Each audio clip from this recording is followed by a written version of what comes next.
Over in Ephesians chapter 5, Paul talked about making the most of your time. Now, that's a topic that a lot of people are interested in. They want to make the most of their time. They want to use their time wisely. And there are a lot of people that will give all sorts of advice on how to do that. But we want to notice what Paul says here about how we can make the most of our time. Ephesians chapter 5, beginning in verse 15, he says, "Therefore be careful how you walk, not as unwise men, but as wise, making the most of your time because the days are evil." So we have to be careful how we walk, how we conduct ourselves, how we go through this life, and make the most of our time. Well, how do we do that? What is the foundation? It's not just putting together a to-do list so that way we can just check off tasks off of that list, or putting our schedule together and blocking off time on a calendar to make sure that we get our most important tasks done. There's nothing necessarily wrong with those things.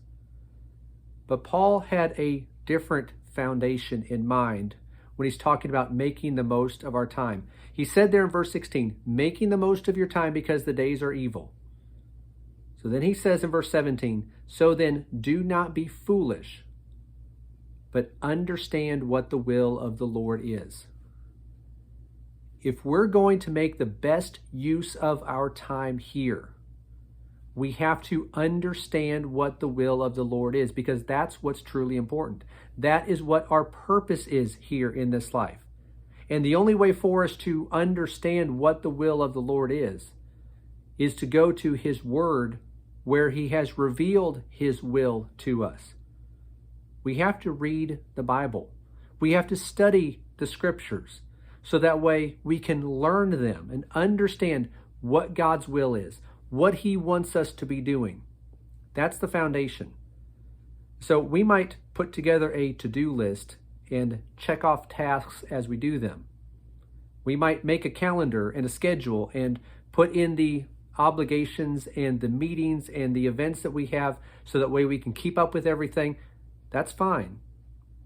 But the foundation is, make sure you understand what the will of the Lord is. Make sure you understand what God wants you to do, what is truly important.